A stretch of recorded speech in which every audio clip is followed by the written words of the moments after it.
Bismillahirrahmanirrahim.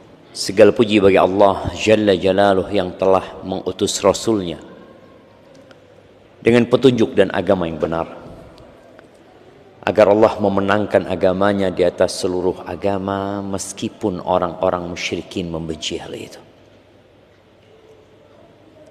Kita tahu bagaimana Rasulullah SAW tatkala beliau mendakwahkan tauhid ini, tatkala beliau mengatakan kepada orang-orang musyrikin, qulu la ilaha illallah.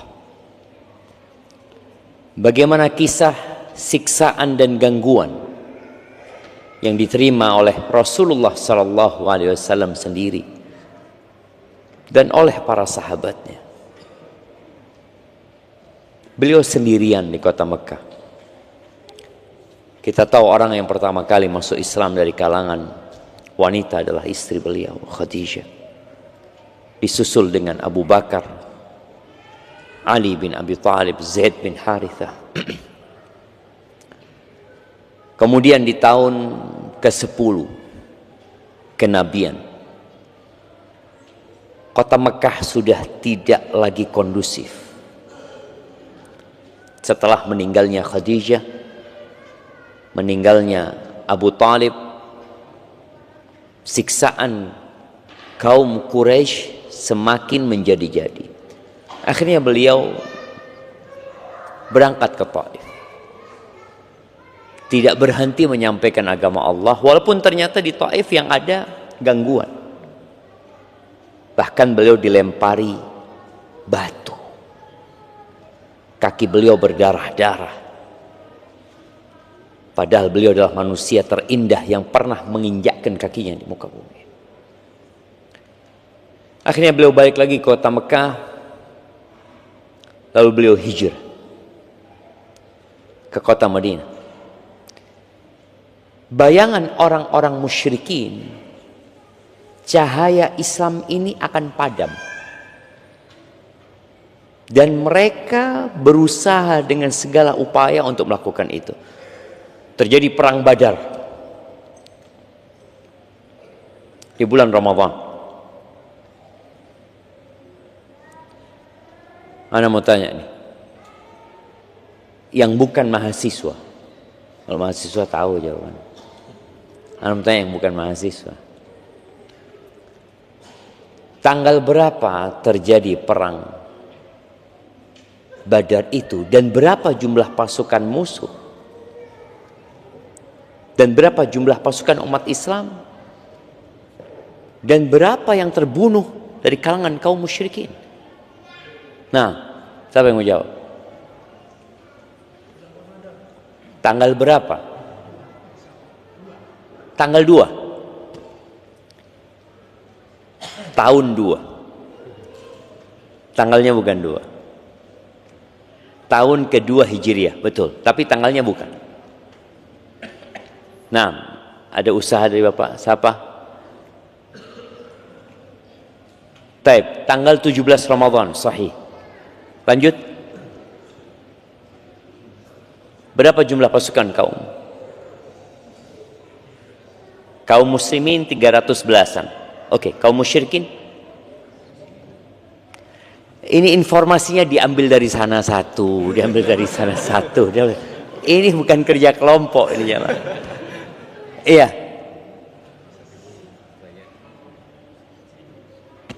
Jumlah kaum musyrikin 1000. Oke, betul. Berapa yang terbunuh dari kaum musyrikin? Nah, lihat, nggak lengkap jemaah. Nah, ada hadiahnya di sini. Kayaknya dikasih sembako untuk jemaah. Tapi kalau sembako ini bisa dibagi-bagi kayaknya. Taib, mau ngelengkapi. Terus gimana cara pembagian hadiahnya? Di sini bulan dan tahunnya, di sini jumlah pasukannya. Antum menyebutkan yang terbunuh dari kaum musyrikin. Berapa yang terbunuh? 70-an. Dan yang ditawan 70 orang. Dari kaum muslimin yang terbunuh ya likuran lah. Sebutkan jamaah. Nanti kalau sudah selesai kajian atau maju ke depan, hadiahnya diambil nanti jamaah. 3 orang ini jamaah ya, karena mereka akan bagi hadiah bertiga. Tapi subhanallah, kita lihat Allah berikan kemenangan kepada kaum muslimin yang mungkin kaum muslimin ada kebanggaan lah, ada kegembiraan. Tapi ternyata di tahun ketiga Hijriah perang Uhud kalah umat Islam. Di tahun kelima Hijriah datang pasukan musyrikin dengan membawa 10.000 prajurit yang siap perang. Subhanallah. Saat itu umat Islam dalam kondisi yang menakutkan. Nabi alaihissalatu mengatakan kepada mereka saat beliau memecah batu dalam penggalian parit itu, bahwa Romawi akan ditaklukkan, Persia akan ditaklukkan. Aku melihat istana-istana yang ada di Madain, Yaman akan takluk. Semua umat Islam yakin bahwa apa yang disampaikan Nabi alaihissalatu akan menjadi kenyataan. Tapi orang-orang munafik berbeda. Mereka mengatakan, gimana sih? Kita ini belum tentu selamat. Kita ini belum tentu bisa keluar dari perang Ahzab itu, melanjutkan kehidupan. Kok ini janjinya sudah muluk-muluk? Tapi orang beriman yakin dan terjadi. Bagaimana Romawi di Syam pada saat itu, bagaimana Persia, bagaimana Yaman kemudian masuk ke dalam negeri Islam. Konstantinopel, Nabi berjanji, la tuftahunnal Qustantini, benar-benar akan ditaklukkan Konstantinopel itu. Walaupun peristiwanya setelah 800 tahun lebih, tapi terjadi. Maka bagi kaum muslimin, hendaklah kita tidak malu untuk mengangkat kepala kita lalu mengatakan, ana muslim, ana muslim. Allah akan menangkan agama ini, tapi butuh perjuangan dan kesungguhan serta pengorbanan umat Islam. Kita akan masuk ke bulan Ramadan. Allahumma ballighna Ramadan. Bulan yang tadi di situ terjadi perang Badar.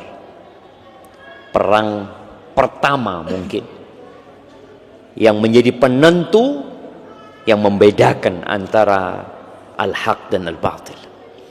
Allahumma salli wa sallim ala abdika wa rasulika Sayyidina wa maulana Muhammadin wa ala alihi wa ashabi ajma'in, amma ba'd. Jamaah rahimakumullah, bagaimana kita menyambut Ramadan? Kita melihat ada keanekaragaman umat Islam di berbagai penjuru dunia dalam menyambut bulan Ramadan ini. Tapi kalau kita melihat bagaimana Rasulullah SAW menyambut Ramadan, sepertinya itu yang harus kita contoh. Itu yang harus kita lestarikan. Yang perlu kita lakukan dalam menyambut bulan Ramadan ini, ya bergembira.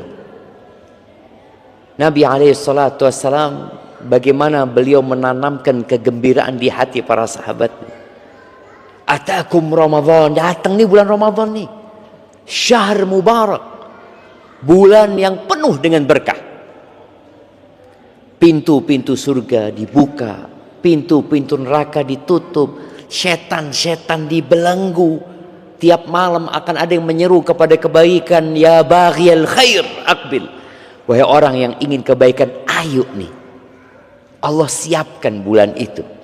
Wa ya baghiyasy syarr, bagi orang yang ingin berbuat jahat, ya masih ada kadang-kala kita keinginan berbuat dosa, aksir, udah tahanlah engkau, berhenti gitu. Dan di bulan Ramadan itu ada vonis bebas dari api neraka. Semua orang yang ada di sini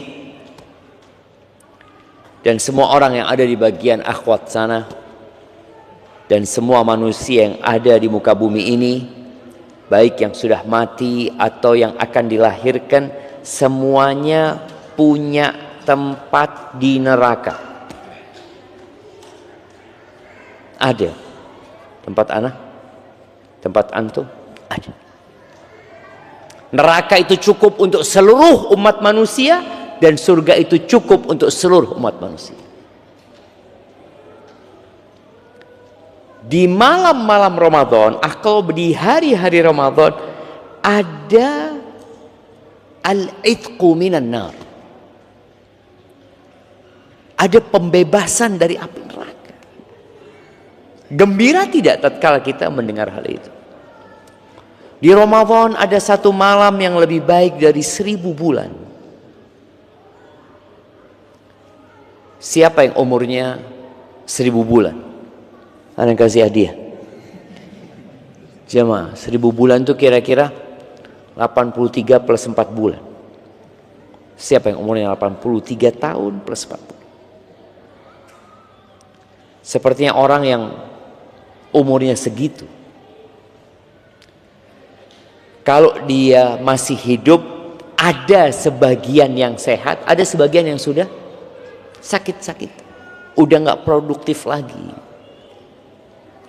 Tadi subuh ada kawan datang, dia mengatakan, Ustaz, ibu anak sudah mulai pikun, Ustaz.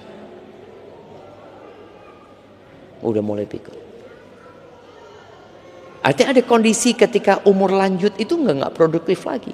Nih satu malam lebih baik daripada beramal selama 1000 bulan. Umur umat Nabi Muhammad SAW nggak panjang, 60 sampai 70, dan yang lewat sana sangat sedikit sekali. Tapi itu ada di bulan Ramadan. Tatkala kita tahu ada bonus itu, apa yang akan kita lakukan? Allahumma ballighna Ramadan. Kita akan berdoa, ya Allah, sampaikan aku ke bulan Ramadan, sampaikan aku ke 10 hari terakhir, dan berikan kepada aku Lailatul Qadar. Itu bagi orang yang punya visi ke depan. Di bulan Ramadan ini yang gembira siapa jemaah? Yang gembira karena urusan dunia. Pedagang. Pedagang itu malah senangnya di 10 hari terakhir ya. Apakah pemandangan ramainya pasar itu ada di masa Nabi SAW? Ada di masa para sahabat Nabi? Atau yang ramai di 10 hari terakhir itu masjid? Seperti yang kedua. 10 hari terakhir itu hari berburu Lailatul Qadar. Dan bagaimana para sahabat iktikaf. Istri-istri Nabi iktikaf. Mereka bukan iktikaf kalong kayak kita jemaah ya. Kebanyakan kita iktikafnya kalong. Berangkat malam pulang pagi. Mereka iktikafnya 10 hari full. Nggak kerja. Apa nggak cukup bekerja selama 350 tahun? Apa nggak cukup?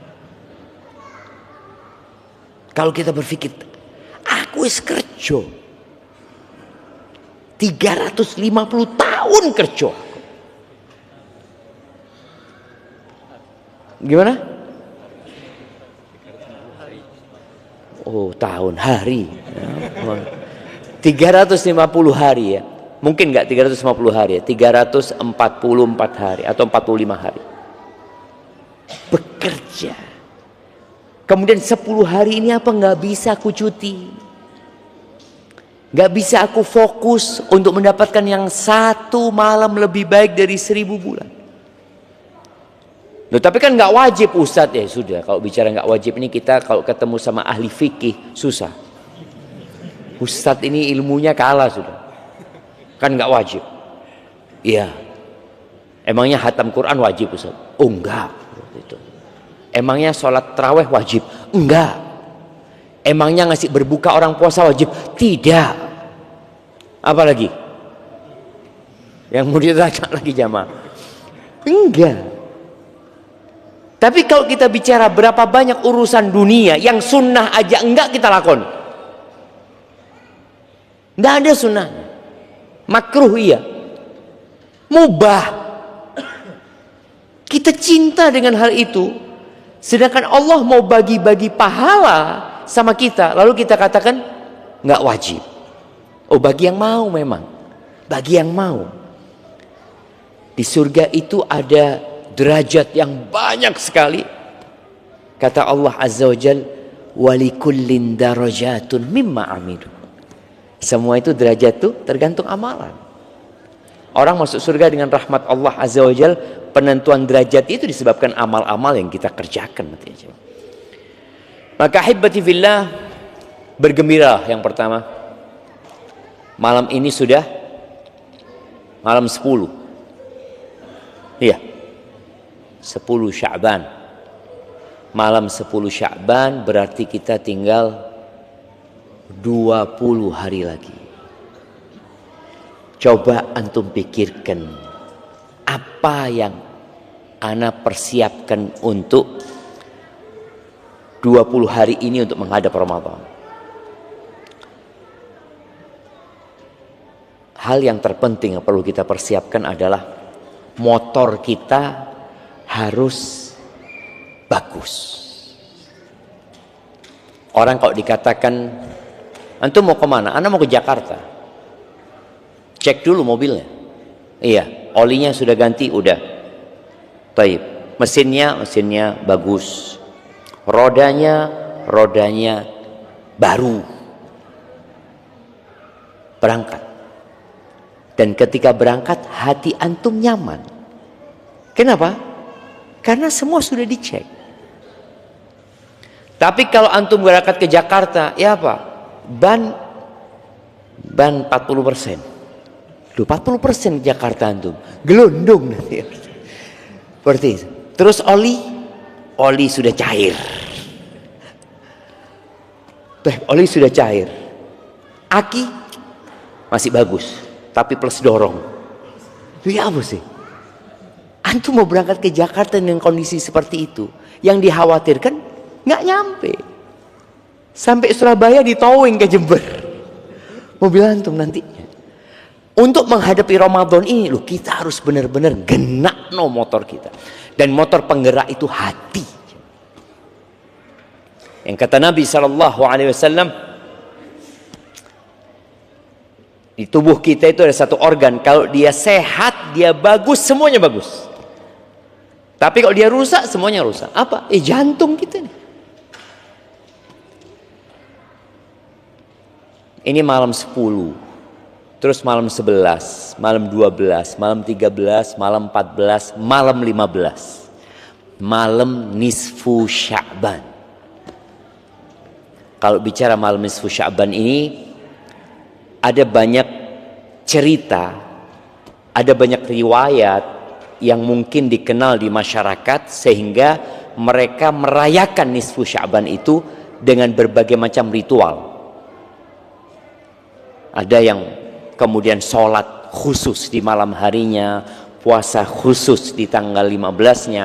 Namun ternyata kalau kita melihat penjelasan para ulama tentang hadis-hadis berkaitan dengan nisfu Sya'ban ini, rata-rata dhaif dan palsu. Berkaitan dengan amalan khusus. Ada yang sahih tapi ternyata yang disahihkan oleh sebagian ulama. Hadis ini diriwayatkan oleh Al-Imam At-Tabrani, Ibnu Hibban dan Ibnu Majah, dan disahihkan oleh sebagian ulama di antara Syekh Albani rahimahullahu taala dari Mu'adz bin Jabal radhiyallahu anhu, anna an-nabiy sallallahu alaihi wasallam qala, bahwa Nabi alaihi salatu wasallam bersabda, yattali'u Allah ila khalqihi fi lailatin nisfi min Sya'ban. Allah itu memandang kepada hamba-hambanya di malam nisfu Sya'ban. Fayaghfiru li jami'i khalqihi, Allah mengampuni untuk seluruh makhluknya kecuali dua. Yang bisa jawab anda kasih hadiah. Nah, pelaku kesyirikan, qati'ur rahim, pemutus silaturahim.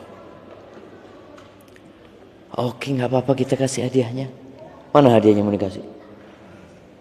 Apa itu? Oh, nah, kayaknya satu. Iya, jazakallah khair, fadlan kasih kepada antum ya.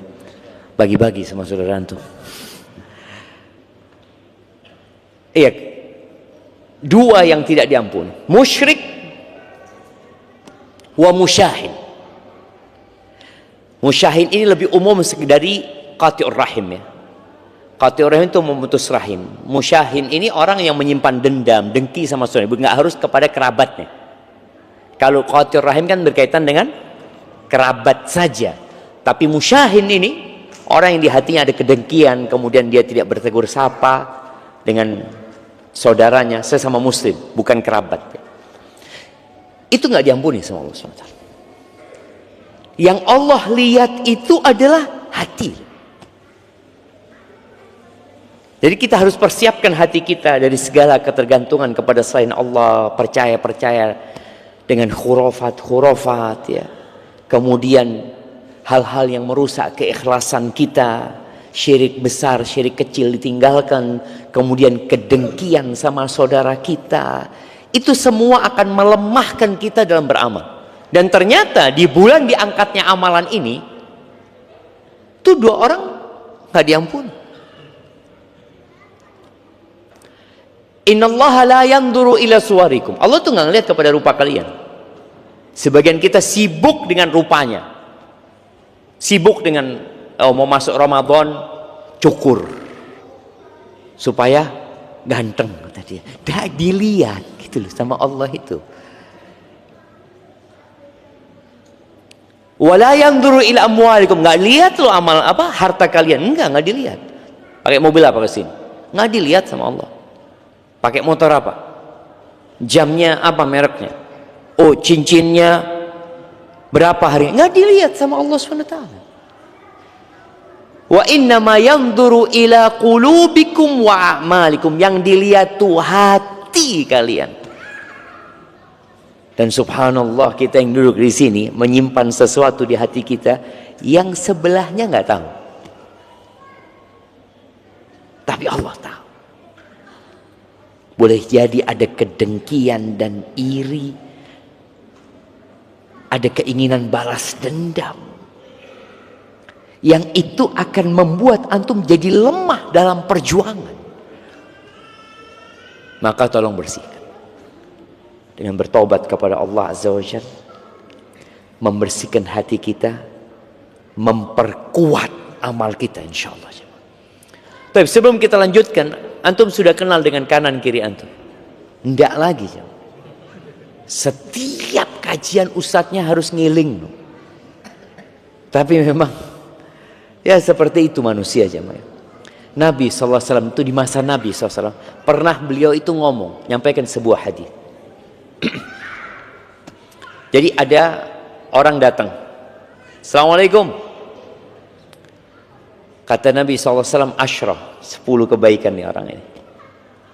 Datang lagi, Assalamualaikum warahmatullahi, isyrun, 20. Assalamualaikum warahmatullahi wabarakatuh, 30.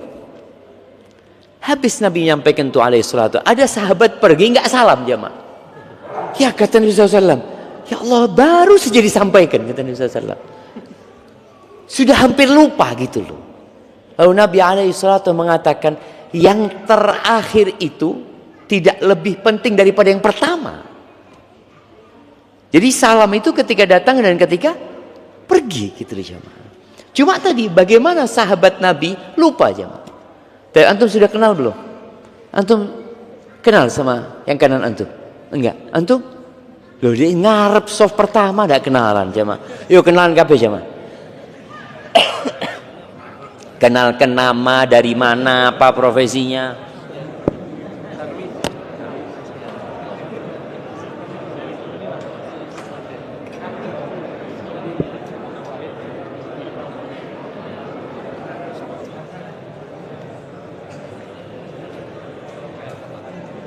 Iya, yang ibu-ibu juga ya. Ibu-ibu jangan jadi penonton ya.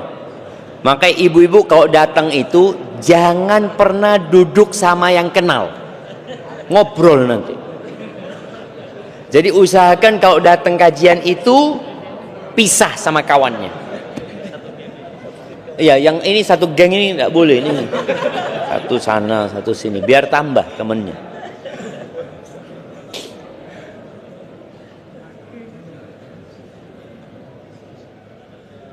Nah, ana mau kasih hadiah buat yang kenalannya baru saja ini 5 orang. Oh, angkat tangan 5 orang ya, sebutkan. Dari Keranjingan, oke. Terus 5 orang. Loh. Dari mana? Loh, lali. Ambulu. Terus dari iya, kemudian loh, pertanyaan 5 telu 5. Iya, 5. Loh, 5 orang yang kenal. Pertanyaannya kenal 5 orang barusan. Loh, 1 orang tuh enggak 5. Tidak ada kan jemaah? Oke, 4, ini 3 ini barusan cuma 4. Yang bisa nyebutkan 4 baru kenal ya. Baru, ojo gengnya ndak. Kenalan, baru kenalan saat ini jam. Tidak ada kan jemaah? Yang 3 mau dikasih? Enggak, kurang 2. Harus lebih semangat. Iya, ibu-ibu. Ibu-ibu, ada mic di sana ibu-ibu. Yang kenal 5, baru hari ini kenalnya. Silakan. Belum? Taib 4, kita kurangi 1. 4.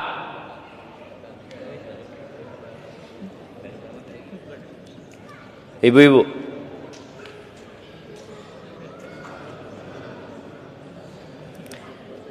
Taib.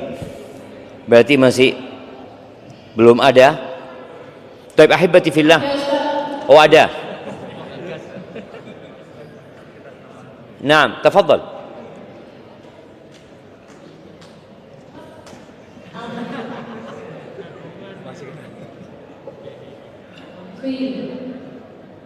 Iya.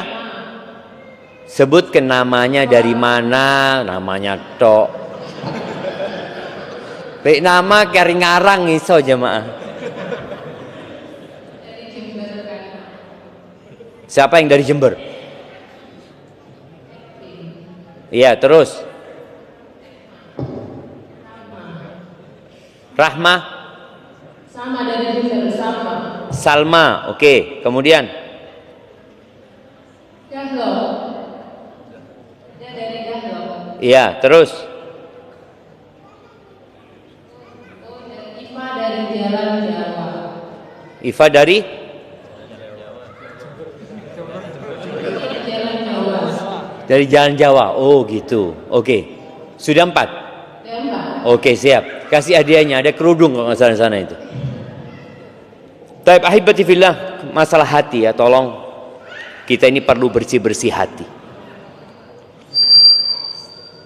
Hati ini dibersihkan dengan istighfar, memohon ampun kepada Allah Subhanahu wa taala. Yang kedua, berkaitan dengan kesalahan kepada manusia, maka kita harus minta maaf sama mereka. Ada orang yang amalnya baik, tapi hatinya nggak baik. Masih ingat kisah seorang wanita yang ditanyakan kepada Rasul sallallahu alaihi wasallam, "Fulanah ya Rasulullah, fulanah taqumul lail wa tasumun nahar wa tatasaddaq." Fulanah ya Rasulullah, Masya Allah, Kalau ibadahnya jangan ditanya. Sholat malam, puasa sunnah, sedekah. Walakin fi lisaniha saltah. Tapi kalau ngomong pedes, tu'zi jirana, suka menyakiti tetangganya dengan lisan. Dan lisan ini gayungnya hati. Lisan ini gayungnya. Apa gayung itu jemaah? Bahasa Indonesianya gayung. Ya. Bahasa Jawanya cibuk. Iya, gayungnya hati. Yang keluar di lisan itu adalah gambaran hatinya. Apa kata Nabi SAW? La khaira fiha hiya finnar. Nggak ada baiknya nih perempuan, neraka tempat. Loh, bagaimana dengan sholatnya? Bagaimana dengan puasanya? Bagaimana dengan sedekahnya? Boleh jadi semua itu dilakukan tidak dengan hati yang bersih. Boleh jadi ada riak di sana.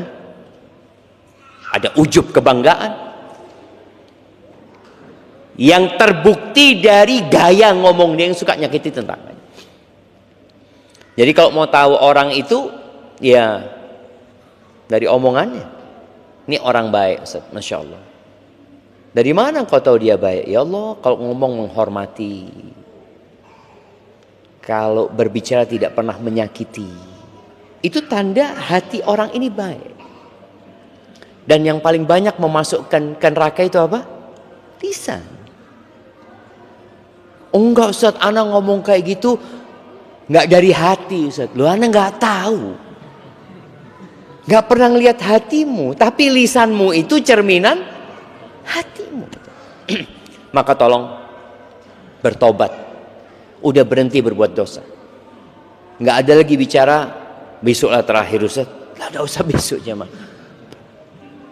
Kita perlu menguatkan motor kita tadi. Ingat yang datang kepada Hasan al-Basri tentang seorang yang nggak bisa sholat malam. Sebagian kita nih, kita udah bahas di bulan Rajab bagaimana menyambut Ramadan sebenarnya. Kita sampaikan bagaimana kita memperbanyak baca Quran, sholat malam ya, puasa. Kalau ternyata antum di bulan Syaban, aku kok nggak bisa puasa Ustaz ya? Anak kok nggak bisa sholat malam Ustaz? Padahal fulan bisa, anak punya tetangga, anak punya kawan, anak punya sohib, sekantor, puasa kuat.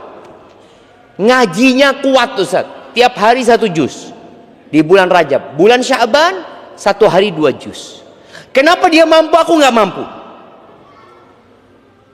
Kata Hasan al-Basri, qayyadatka dhunubuka. Engkau di rantai, dibelenggu dengan dosa-dosamu. Ingat yang motornya suka mogok dulu, yang kalau mau starter tidak bisa, kemudian businya dilepas.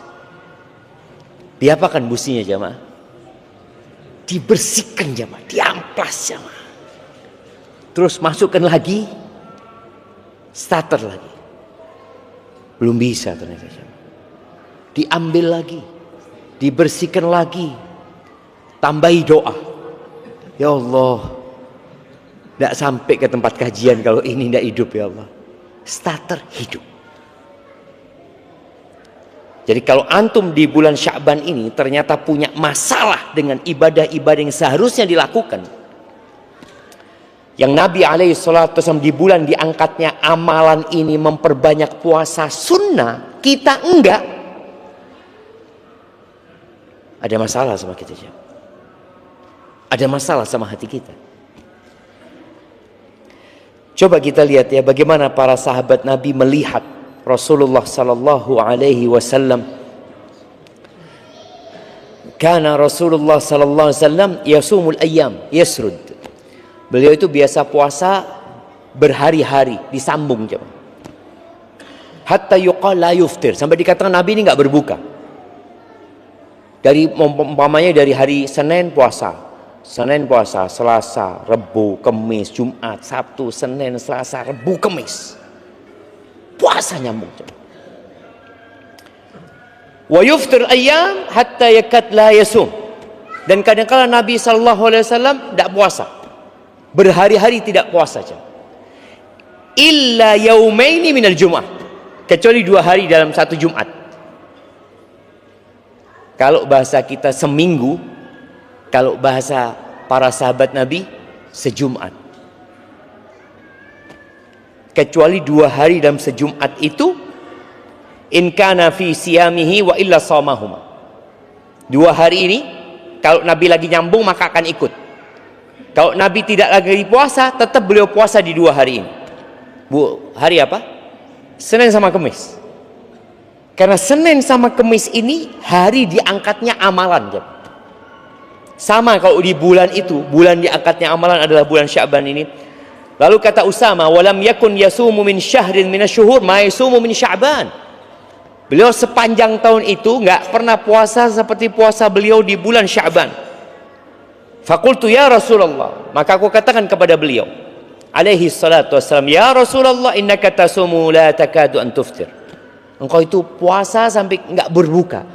Nanti berbuka dan tidak puasa berhari-hari, kecuali di 2 hari itu yang biasa engkau akan menjaganya. Iyo men, kata Nabi, 2 hari yang mana? Kata Nabi SAW. Kata Usama, yaumul itsnin wal khamis, Senin Kamis. Jaga terus Nabi SAW. Lalu Nabi SAW mengatakan, dhanika yaumani, itu 2 hari amal itu dipaparkan kepada Allah Rabbul Alamin. Wa uhibbu an yurfa'a au an yu'rada amali wa ana shaim. Aku ingin amalanku diangkat dalam kondisi aku puasa. Jadi amalan pekanan, amalan Jumatan itu diangkatnya hari Senin sama Kamis. Beliau ingin diangkat dalam kondisi berpuasa. Terus Sya'ban. Kenapa? Dzaka syahrun yaghfalun nasu anhu. Bulan Sya'ban itu bulan yang dilalaikan oleh manusia.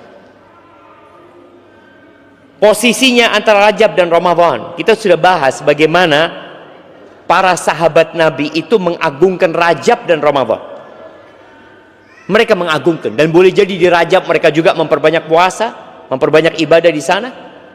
Terus Sya'ban mungkin sebagian orang berpikir istirahat. Persiapan Ramadannya dengan istirahat. Istirahat loh Ustaz. Entah lagi mau Ramadan kita. Harus makan yang benar di bulan Sya'ban. Orang lalai dengan bulan Sya'ban. Padahal mereka, para sahabat Nabi radhiyallahu taala anhum, mereka hafal dengan bulan-bulan Islam. Oke, saya mau tanya. Antum sebutkan bulan-bulan Islam. Nah,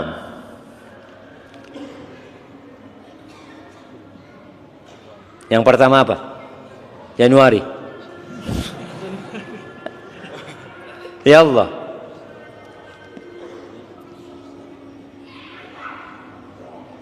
Nasid jaruhu. Nah, yang sebelahnya. Antum. Muharram. Langsung Rajab. Muharram, Rajab, Sya'ban. Ya ndaklah. Habis Muharram apa? Jumadil lah. Belakangnya. Muharram, Safar, Rabiul Awal, Rabiul Akhir, Jumadal Ula, Jumadal Akhirah, Rajab, Sya'ban, Ramadan, Syawal, Dzulqa'dah, Dzulhijjah. Masya Allah. Kasihkan ini ke sana tak apa jemaah? Masya Allah. Iya, ada cara menghafalnya katanya. Cara menghafal bulan-bulan itu, tapi itu buat anak-anak jemaah ya. Kalau bapak-bapak ini caranya itu Musa, Roro, Juju, Rasa-rasa Juju, Zuzu, Rasa-rasa Zuzu, bukan Juju. Musa, Rara, Juju, Rasa, Zuzu. Hafal. Musa Muharram Safar, Rara Rabiul Awal Rabiul Akhir, Juju Jumadal Ula Jumadal Akhirah, Rasha Rasha Rasha Rasha, Rajab Sya'ban Ramadan Syawal, Rasha Rasa, Zuzu bukan Juju, Zuzu, hah? Dzulqa'dah Dzulhijjah, Musa Rara Juju Rasha Rasha Zuzu. Wes hafal. Oke, kita dengarkan azan dulu baru kita tes lagi, bentar lagi jam 6.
Allahumma salli wa sallim ala nabiyina Muhammad. Baik, kita tes.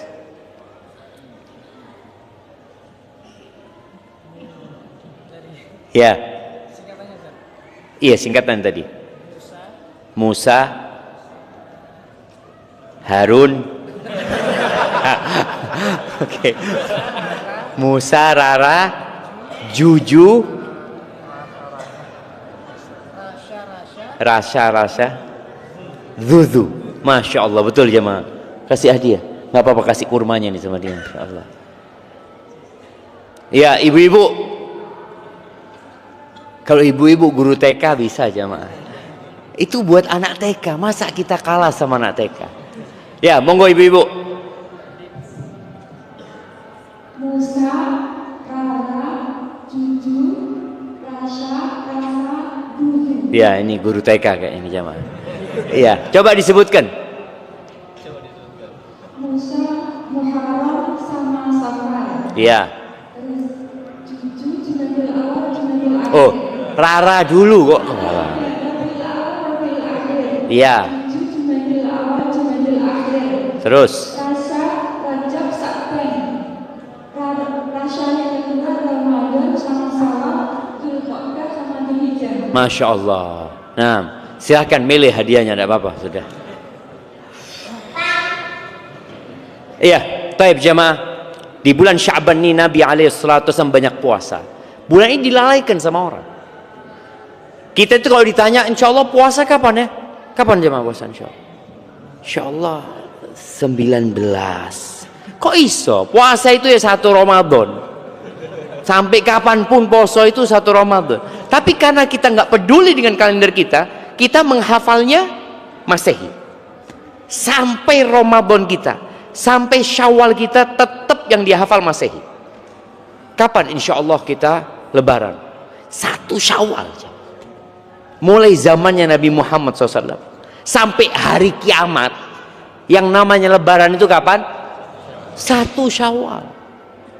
Dan ketika Nabi SAW menyebutkan banyak orang lalai, ini di masa Nabi SAW. Bagaimana dengan di masa kita? Yang pahala di waktu dilalaikan orang itu nilainya besar sekali. Al-ibadatu fil haraj kahijratin ilayya. Ibadah di waktu-waktu orang lalai, sibuk cari dunia, ini itu seperti hijrah kepada aku, kata Nabi SAW. Salat duha yang paling utama itu kapan? Hina tarmudul fisal. Yang dikatakan salatul awabin, salatnya orang-orang yang kembali kepada Allah. Itu bukan jam 7, bukan di awal siang, bukan. Tapi ketika anak onta mulai kepanasan. Anak onta itu pagi masih duduk-duduk, jamaah, lama-kelamaan kok panas, baru dia pergi. Dan biasanya di waktu itu orang sudah sibuk bekerja. Kalau mau berangkat kerja kan memang belum sibuk. Tapi coba antum sholat duha jam 10. Waduh, wis kerja, wis ini itu, wis batal wudhu, apalagi wis pakai kos kaki, pakai ini, aduh malas sudah jamaah. Maka pahalanya jadi sholatul awabin. Salatnya orang-orang yang kembali kepada Allah. Saat mereka sibuk, ternyata antum kembali kepada Allah SWT. Dan Sya'ban ini kayak gitu. Dan di bulan Sya'ban itu diangkatnya amalan. Dan aku ingin, kata Nabi SAW, ayyurfa'a amali wa ana sha'im. Aku ingin diangkat amalanku dalam kondisi aku puasa. Baik, sebutkan 3 keutamaan puasa. Masih ada hadiahnya. Nah, 3 keutamaan puasa. Fadhal, 3. Ada 10 mungkin jamaah. Yang sudah angkat tangan tadi tidak lagi. Nah, 3 keutamaan puasa. Baik, ibu-ibu. Karena masih banyak hadiahnya ibu-ibu itu. Ibu-ibu, kenapa Nabi SAW kok beliau ingin diangkat amalannya dalam kondisi puasa gitu? Ada apa dengan puasa ini?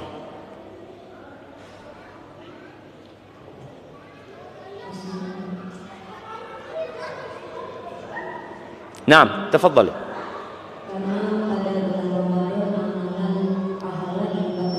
Bukan di Ramadan ya, di Sya'ban. Puasa sunnah di bulan Sya'ban. Bukan puasa Ramadan.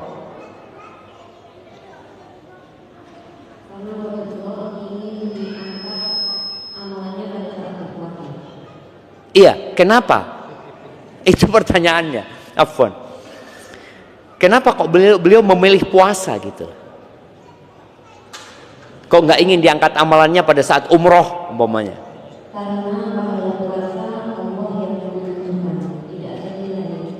Masya Allah. Iya, itu satu. Yang kedua,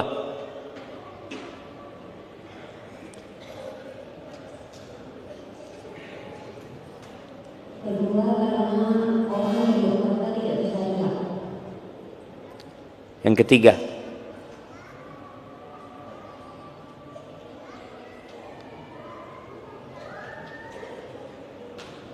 Nah, nggak apa-apa, 2 aja nggak apa-apa sudah. Iya, tuh tadi disebutkan coba. Kenapa? Menjaga hati ya, menjaga syahwat, nah, menjaga nafsu dan menjaga lisan tentunya. Puasa ini madrasah coba. Full madrasah lengkap komplit puasa. Tadi disebutkan semua amalan Adam itu, anaknya Adam ini udah ada perhitungannya. Baca Quran 1 huruf 1 kebaikan jadi 10 dilipat gandakan. Sedekah jelas. Kemudian umroh jelas. Kemudian sholat jelas. Illa shaum kata Allah Azza, kecuali puasa itu milikku kata Allah.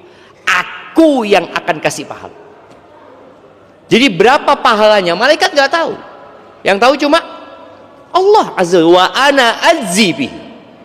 Yada'u ta'amahu wa syarabahu wa syahwatahu min ajli. Ini orang meninggalkan yang halal. Makan dia tinggalkan padahal tubuhnya butuh dengan makanan. Minum dia tinggalkan. Syahwatnya, istrinya yang halal dia tinggalin karena aku kata Allah Azza wa Jalla. Nabi ingin seperti itu. Jadi ketika diangkat amalannya ada puasa. Yang perhitungannya hanya Allah yang tahu.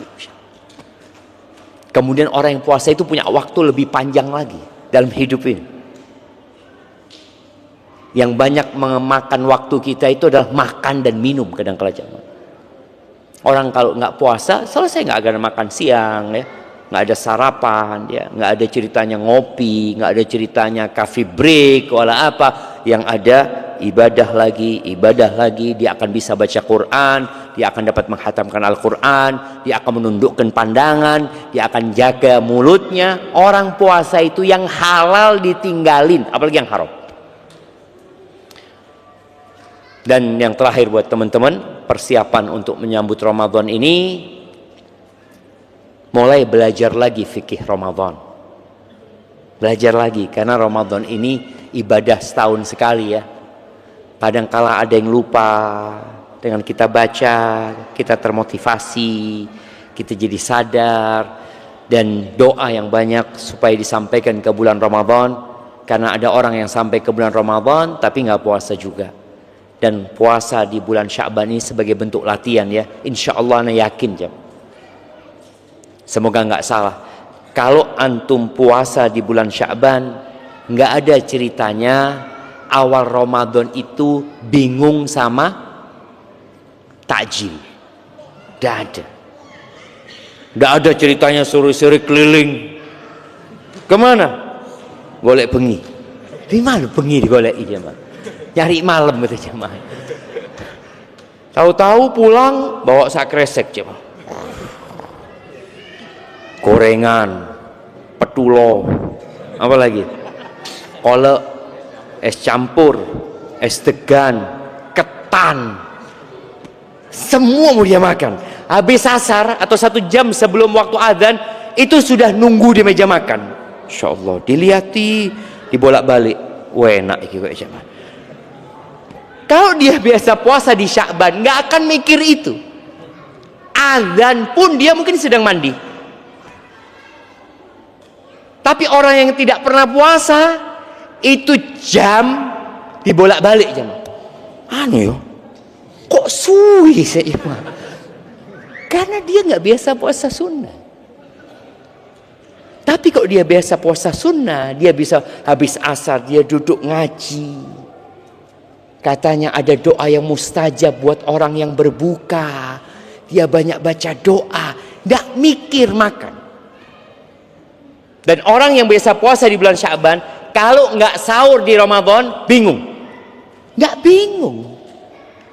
Karena puasa sunnah itu nggak harus niat di malam hari. Nabi SAW kadang-kala pagi hari tanya ke rumah istrinya, ada yang bisa dimakan? Nggak ada. Kalau gitu aku puasa. Sahur itu sunnah, nggak wajib.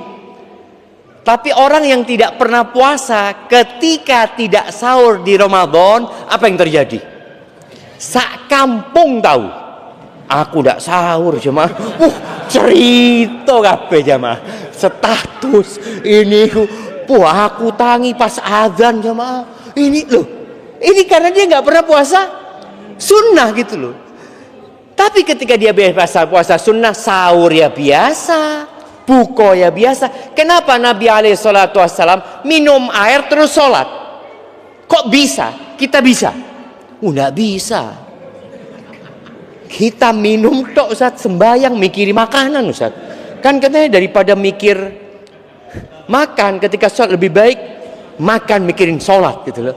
Ini wis makan, wis komat, tak apa-apa sudah, timbang saya mikiri makanan. Itu tadi, gas terus gitu ya. Maka jadi lemah. Jadi ketika seharusnya dia kuat di bulan Ramadan, tarawih tidak kuat. Nah tadi, di bulan Syaban mulai antum sholat malam, mulai. Usahakan antum 11 rakaat. Sudah dimulai. Sholat sunnahnya tadi 40 rakaat kalau bisa. 11 rakaat sholat malam, rawatibnya 12 rakaat. Plus 17, 40 rakaat. Dijaga, direncanakan. Mampu apa tidak? Kita itu nggak mau, bukan nggak mampu. Antum punya waktu. Antum kalau sudah pegang handphone 1 jam bisa scrolling. Ketika datang ke dokter diperiksa, masya Allah sehat antum punya ini. Karena sering bergerak. Yang lainnya ada bergerak jemaah. Maka tolong direncanakan, dimulai semua ibadah yang akan dilakukan di bulan Ramadan. Usahakan di bulan Syaban sudah dimulai. Muqaddimah nih sudah latihan. Iktikaf mulai iktikaf. Nih mahasiswa nih yang nggak pulang, dia punya waktu iktikaf. Sudah iktikaf, nggak harus puasa ya. Tapi kalau bisa antum puasa, sahurnya minum air, selesai di masjid, nanti buka baru pulang mom ya. Barakallahu fikum.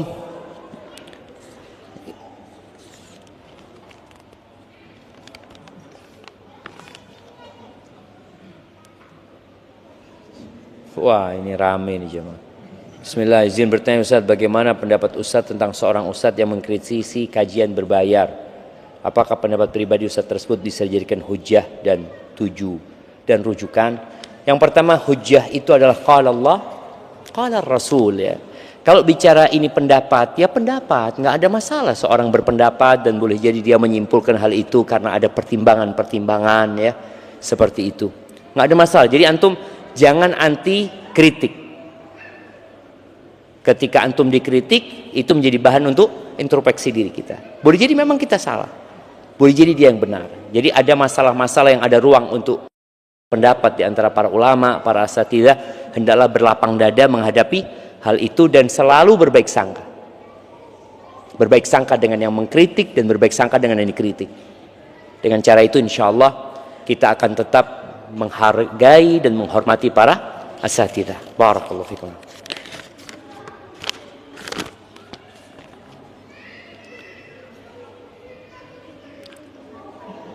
Assalamualaikum warahmatullahi wabarakatuh.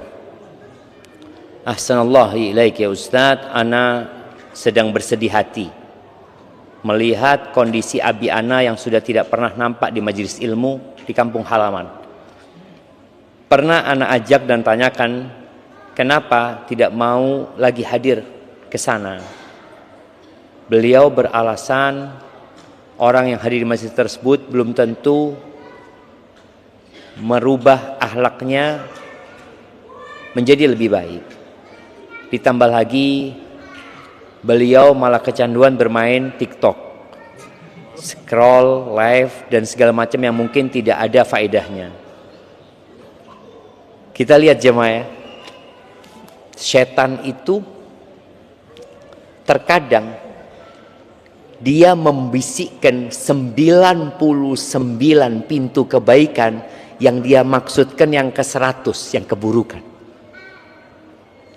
Jadi bayangkan bagaimana abahnya anak ini, dia nggak mau kajian karena belum tentu berubah ya. Tapi ternyata dia sibuk dengan TikTok, dengan ini tidak ada masalah gitu loh. Ini yang perlu kita waspadai dalam menghadapi bisikan-bisikan syaitan ya kepada kita. Antum kadang-kala malas datang kajian, kenapa? Ana datang kajian Ustaz, nggak ada yang salam sama ana Ustaz.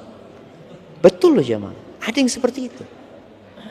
Ada teman yang cerita, dia ngomong Ustaz, ana pertama datang kajian Ustaz di Surabaya, Ana datang sama istri ana, dia cerita. Waktu itu di masjid, ada masjid besar, rame Ustaz. Ana duduk di tengah-tengah lautan manusia itu. Ana di WA sama istri ana. Ada yang nyapa antum, ada yang nyapa anti kata dia. Gak ada kata dia. Nafsi-nafsi. Nah itu yang terjadi kadang-kala gitu. Menyebabkan orang akhirnya gak suka datang kajian. Apa sih yang menghalangi antum untuk mengatakan assalamualaikum, kaif halak? Ana dari sini, antum dari mana? Gitu. Apa yang menghalangi?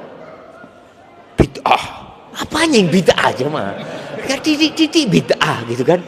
Malah kita dianjurkan untuk ketika berjumpa untuk mengucapkan salam dan bersalaman gitu loh. Itu sunnah yang kita tinggalkan.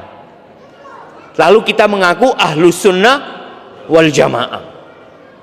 Pertanyaannya Ustaz, bagaimana sikap kami sebagai anak terhadap perilaku abi, dan bagaimana memujuknya agar kembali ke majelis ilmu dan meninggalkan hal-hal yang tidak berfaedah tersebut, dan apakah benar perilaku beliau merupakan sikap puber kedua? Syukran Ustaz. Tak puber kedua jamaah.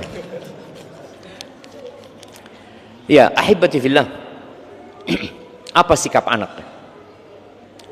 Sikap anak terhadap orang tua yang seperti ini, yang pertama mendoakan.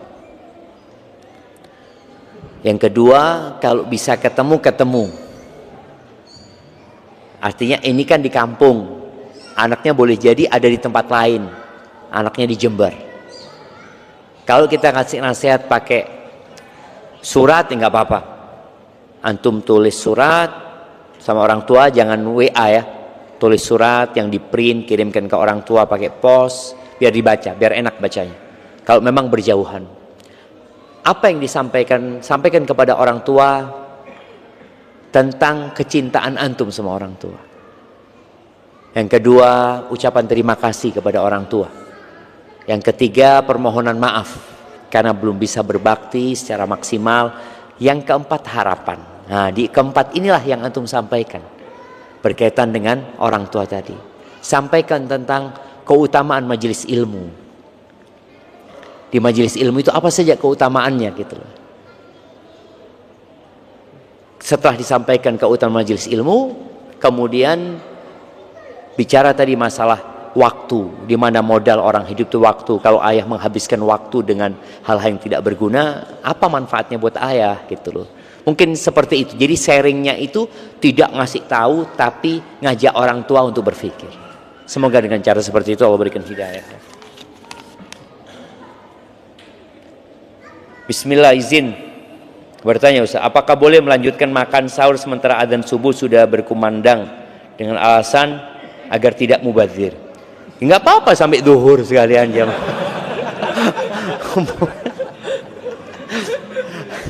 Iya jemaah. Allah Azza wa Jalla mengatakan wa kulu washrabu hatta yatabayyana al-khaytul aswadu minal khaytil abyadi hatta yatabayyana lakumul khaytul abyadu minal khaytil aswadi minal fajr. Kalian makan dan minum sampai fajar.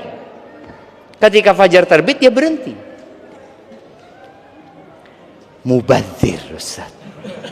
Ya ada apa-apa makan, berarti itu tidak puasa. Kalau mubadzir. Maka di sini mungkin ada anak pernah dengar ada pendapat Ustaz yang mengatakan jadi kalau azan itu ada makanan boleh lanjutkan dimakan ya. Masalah ini ada khilaf di antara para ulama. Tapi keluar dari khilaf itu menyelamatkan. Ketika azan sudah selesai. Karena yang batasan puasa itu dari fajar terbit sampai matahari terbenam. Jadi ketika sudah fajar terbit, kecuali azannya itu duluan, cepat jam. Ana kalau nggak salah Ana membaca kalau nggak salah ada pernyataan resmi dari Muhammadiyah yang menyatakan bahwasanya waktu subuh Indonesia itu kecepatan 8 menit ya. Kalau nggak salah seperti itu ya, mereka sudah menetapkan seperti itu. Itu bisa menjadi bahan pertimbangan kalau memang benar seperti itu. Dan semoga pemerintah juga mengakomodir hal itu. Jadi kalau ternyata azannya itu kecepatan, maka nggak apa-apa kita makan dan minum karena memang belum masuk waktu subuh. Sebagaimana antum itu kalau berbuka jangan ngelihat yang adzannya paling cepat. Kita itu lihat masjid kono, enakan melok masjid kono. Loh, padahal belum terbenam mataharinya. Ukurannya itu bukan adzan, tapi ukurannya terbenamnya matahari. Karena ada beberapa masjid, ana pernah sakit hati sama salah satu masjid ya. Nggak adzan-adzan, ternyata buko disik ya Mas. Yang di masjid itu dia pas masuk waktu, dia kan ngerti hukum fikih ya, tahu oh sudah masuk waktu, makan mereka jamaah. Kita yang di rumah nunggu udah adzan-adzan seperti itu. Ternyata mereka buko disian. Ini nggak boleh juga gitu. Artinya orang di masyarakat itu nunggu, maka tolong ya disampaikan kalau sudah masuk waktu. Boleh yang adzan itu minum dulu, kalau sudah masuk waktu ya dia minum kemudian dia adzan karena sudah masuk waktu seperti itu. Jadi ingat, harus dipastikan kita dianjurkan mensegerakan berbuka kalau sudah pasti. Kalau ragu, tunda seperti itu. Barakallahu fiik. Ini ada pertanyaan terakhir. Mohon saran untuk kami agar mudah untuk memaafkan orang lain. Karena hati saya sulit untuk memaafkan dan seringkali ada dendam terhadap kesalahan-kesalahan orang lain meskipun itu orang tua kita. Jazakallahu khairan. Ahibbati fillah. Siapa yang tidak pernah mengecewakan orang lain? Masih ada hadiahnya. Kita itu kadang-kala merasa orang yang paling tersakiti dalam hidup ini. Kita merasa nggak pernah nyakitin orang lain.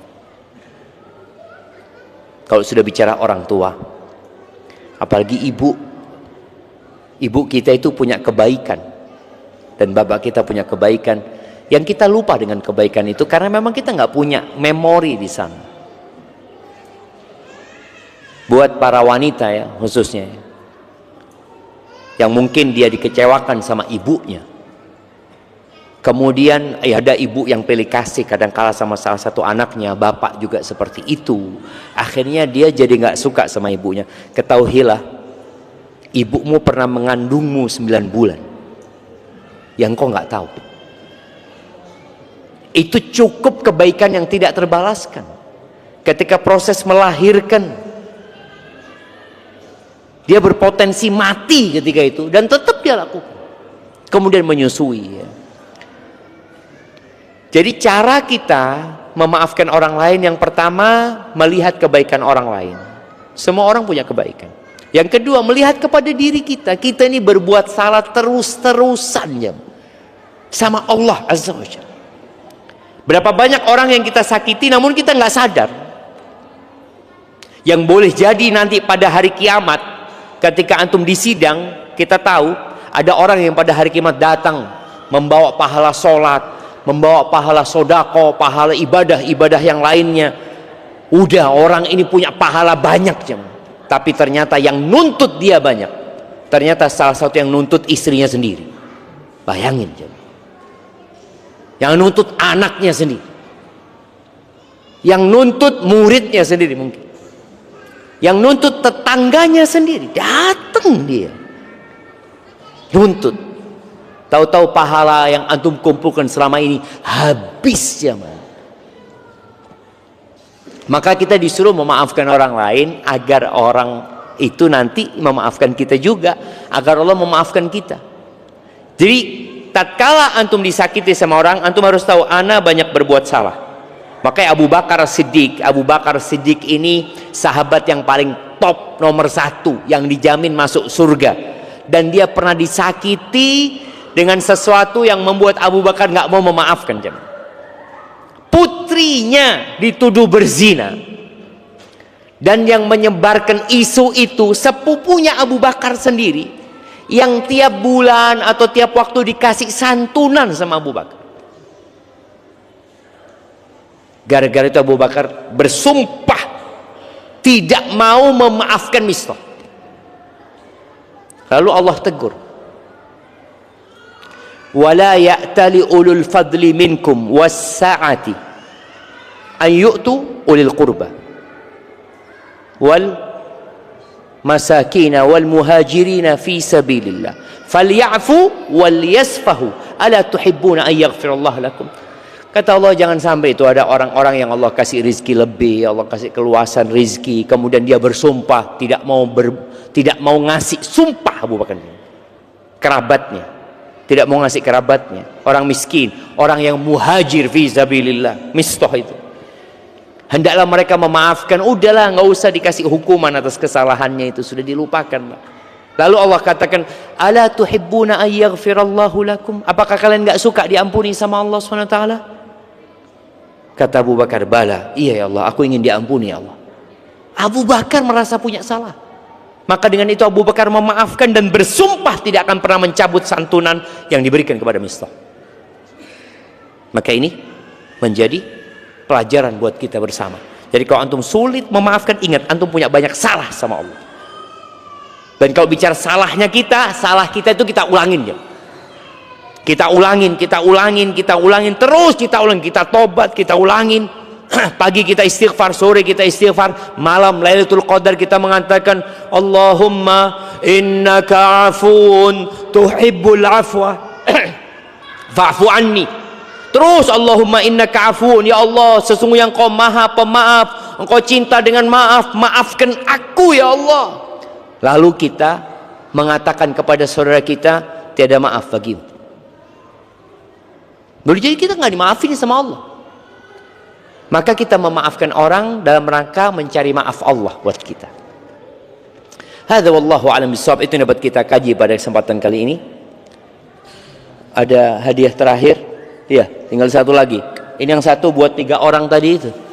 Nah, iya, pertanyaannya,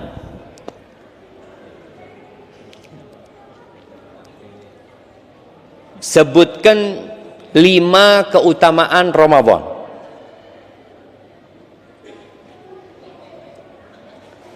Ayo jemaah, sini belum ada yang dapat hadiah sini. Oke. Nah,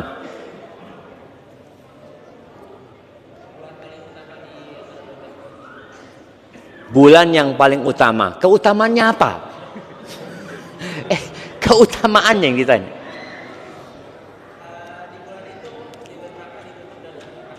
Pintu surga dibuka, pintu neraka ditutup.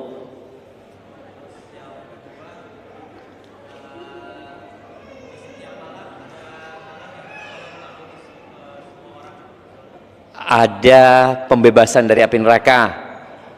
Ya.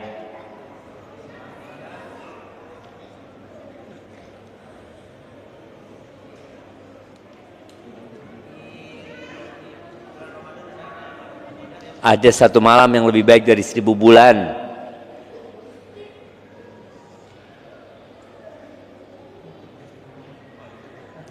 Terus setan dibelenggu.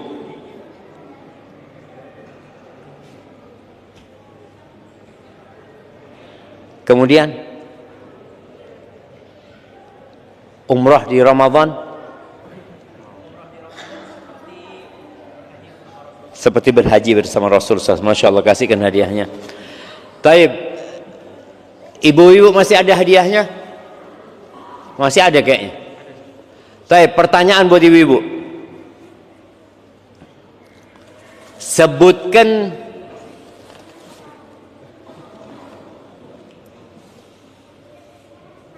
apa jamaah? Iya. Sebutkan 9 istri Nabi Muhammad SAW. Naam, tafadhali.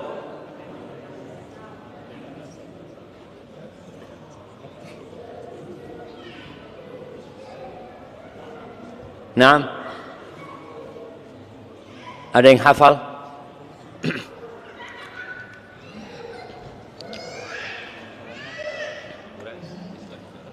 Siti Khadijah. Siti. Iya, tidak apa-apa. Siti Khadijah itu dari Sayyidati yang naam, tafadhal. Khadijah radhiyallahu anha. Naam.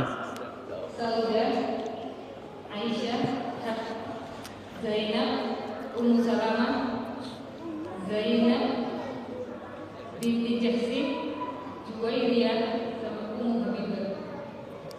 Sudah? 9? Iya Ustaz. Oke, nggak apa-apa, kasih hadiahnya sudah siapa? Kurang 1 kayaknya. Nggak apa-apa lah. Sofia. Ada Sofia, ada Hafsah ya. Barakallahu fiik. Semoga Allah mudahkan. Dan ada, kalau masih tersisa 1 hadiah lagi buat yang paling tua di sana. Mak-mak paling tua. Ada enggak? Yang umur 84? 70? Ada apa enggak? Yang paling tua? Udah ketemu? 64 Ustaz. Paling tua 64. Ada yang lebih? 66. Ada yang 66. Ada yang lebih?